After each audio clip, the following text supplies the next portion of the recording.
People, deluded, I'm back again. First and foremost, I want to say forgive me because I believe you lot are now becoming accustomed to me up in the professionals, having the little Emirates background. But I'm on Zoom. I'm actually waiting for a Zoom call. I physically don't have the time to not only process that video, but obviously set up everything and things. So I really apologize for doing you lot a disservice. As we try and set high standards, there's no point going back to them. Allow me, we'll be back to normal service sooner rather than later, apologies. But I wanted to speak about Martinez. Now, you lot know my opinions. I feel it's a difficult situation with Martinez. We've got a difficult decision to make. On one hand, just looking at a base level, Arteta's got a good problem. We know one keeper can only play, and we know, it's not like strikers rotating, but two keepers fighting for the spot is one thing. Martinez has taken the chance and showed his skills. Leno is a bit eccentric and shown his skills.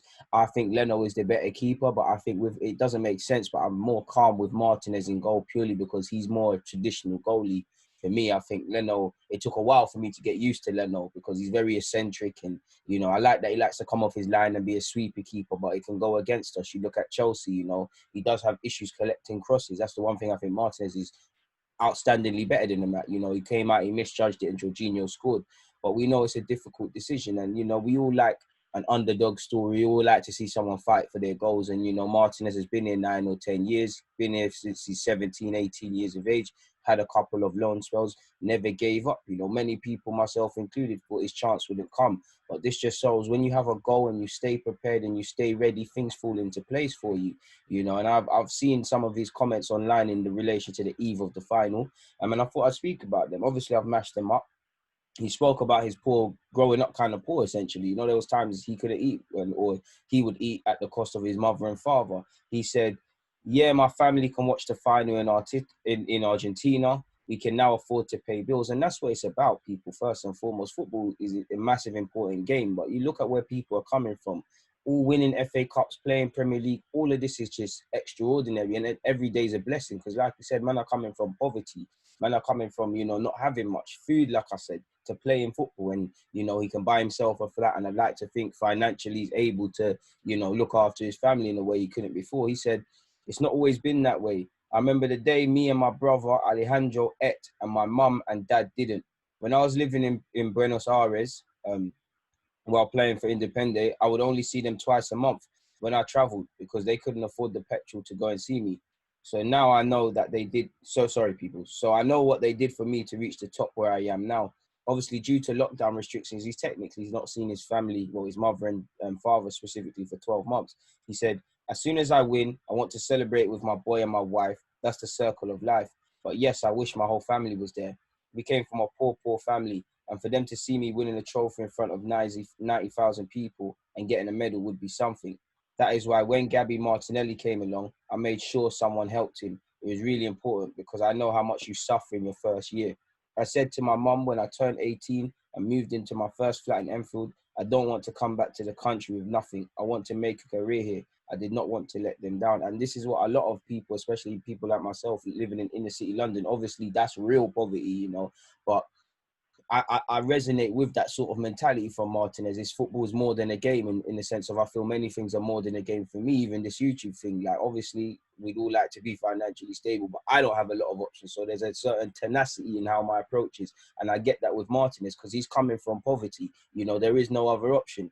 I'm sure he could have got a job. Sadly, he might have turned to doing something else because you lot know when you're in these sort of countries and you don't have money, it's not like England where you can go and do up the benefits and all these sort of things. So it's nice to see that he's made it out of that because, like I said, he's not only fighting for himself, he's fighting for his family, and it's bigger than football. Like I always say, football means a lot to me, but at the same time, it's not that deep. Football. He's coming from people not being able to afford to eat, not having to watch pennies. So what's losing the game of football? Obviously, I don't want to lose the final, but it shows how far you can come, man. And like he's had that fire in his belly, making it at Arsenal was a dream, but escaping poverty for me is the only thing. And I'm happy to see he's done it.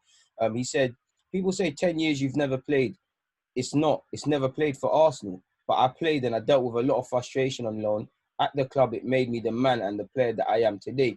In football, everything changes. And now I'm finishing the season playing every game, but it's not over. I need to win that trophy. We want to play in Europe. We want it more than them. That's the reality. that might be a big part in the final. My wife was saying to me during lockdown, why do you train so much? Because I thought I might have a chance, I might do it, and look, I have it. And that's it. You stay ready, you never get ready. He's speaking in reference to obviously getting his chance versus Leno. It's sad to see Leno, you know, in an ideal world, you'd have liked to have seen him get a chance in different circumstances, but chances come if you stay prepared, you never have to get ready. And he's fully taking his chance. What can you say? He's been preparing for it. He knew his time would come. At a time he probably gave up at it. But, you know, it came, you know, and it's just down to him to lock it down and not allow Leno to easily get that shirt back. And it'll be an interesting summer because on one hand, you know, Leno's more or less just joined the club. Martin has been here for a while. The club might say, you know what, 2 years left on his deal, £30 million. You know, what Pickford went for. I don't see why Martinez can't get a similar fee, if not more. You know, bring that in. Let's do other things because, you know, Martinez allegedly wanted to leave last year or whatever, and the club were looking for a backup keeper. So I'd imagine they're scouting reports and things. You know, if you can find a cut price number 2, is what it is. I know no one wants to be a number 2, but, you know, if Martinez earns the shirt and having Leno on the bench or vice versa would be decent, you know. But something will have to be said because especially now Martinez has been experiencing it, you know, the whole world, not that he's world class or anything, but the whole world is saying, oh, where's this Arsenal keeper coming from? So you'd imagine he's got a decent amount of admirers. You must imagine he's fighting even more to be Argentina's number 1 if he isn't outright already. You'd imagine a couple of people are looking at him. Like, I know Chelsea, selling him to Chelsea wouldn't make sense, but, you know, the way Kepa's played, Martinez is better than him. You get it, simple as. What's the other keeper? I keep saying Pickford. Pickford, atrocious at Everton. Martinez better than him. And there's probably a couple of other things he can do. Either way, I'm sure he wants to play consistent football and be number 1 now. He's tired of being number 2. He has been patient enough. He did say, when Leno got injured at Brighton, straight after that, I had to make a lot of saves. And I made it look easy because I was confident I'd done the right thing to prepare for each game. He also spoke about how he used to play up front and actually used to be left-footed until he got an injury, and spoke on his dad helping him in that regard. So it's nice to see. But crucially, he said, I never accepted I'm a backup goalie, so he wanted to be number 1. My agent called me the other day and said, how do you feel? What do you think about next season? I said, I don't want to talk about next season. I have a contract with Arsenal. I need to play in the final and have a clear mind. Whatever happens in the final and next season, it happens. It's football. I can go anywhere, but I have 2 years left in my Arsenal contract. Let me win that trophy and ask me again. And there it is, people. And to be fair, rightly so, he should keep his options open. You can imagine his agents feeding a lot of calls, you know, in relation to potential moves. You could potentially feel, you know, Arsenal might be in line to give him a new deal just because he's got 2 years left on his deal. And he is qualified as homegrown as well. You know, we might say, you know what, Leno, good memories, but we're going with Martinez.